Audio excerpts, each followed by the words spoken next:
Discipline is a very huge thing, and it is of great, concern that we would speak of discipline in many other areas and never food, of which is one of the most crucial topics to discuss in regards to discipline.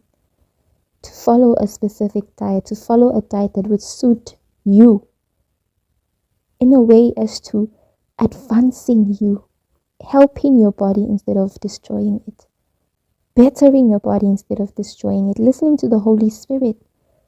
Because not only are good foods good for your body, but they end up being good for your spirit and soul too.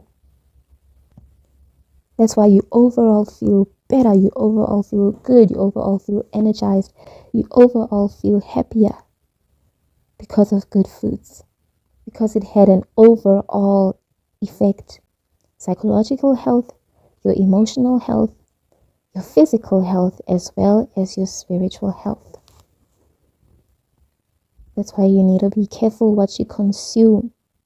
Especially if you're someone who wants to get closer to God. Don't let food be the barrier in between you getting closer to God. Because one way to know that you need to be concerned about your food intake and your relationship with God is if you do not want to introduce a diet that would help your body to be improved. And this is very hard for everybody. I know it's not an easy thing unless it's a do or die.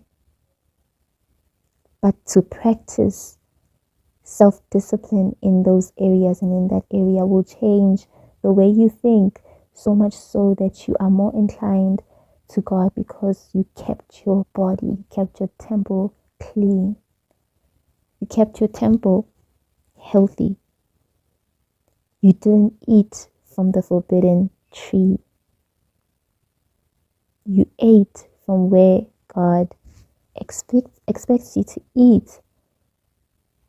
And this aligns you or inclines your mind to think towards God.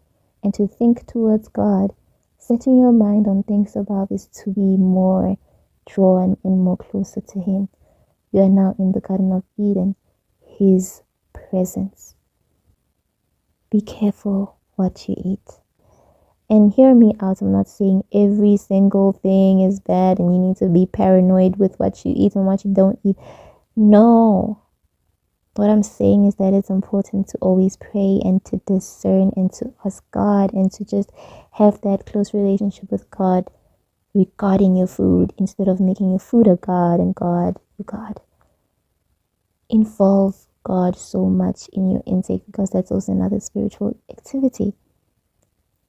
Sometimes you will feel convicted for eating something or for even thinking to eat something. And you gotta listen.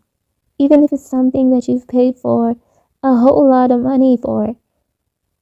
If you gotta throw it away, you gotta throw it away.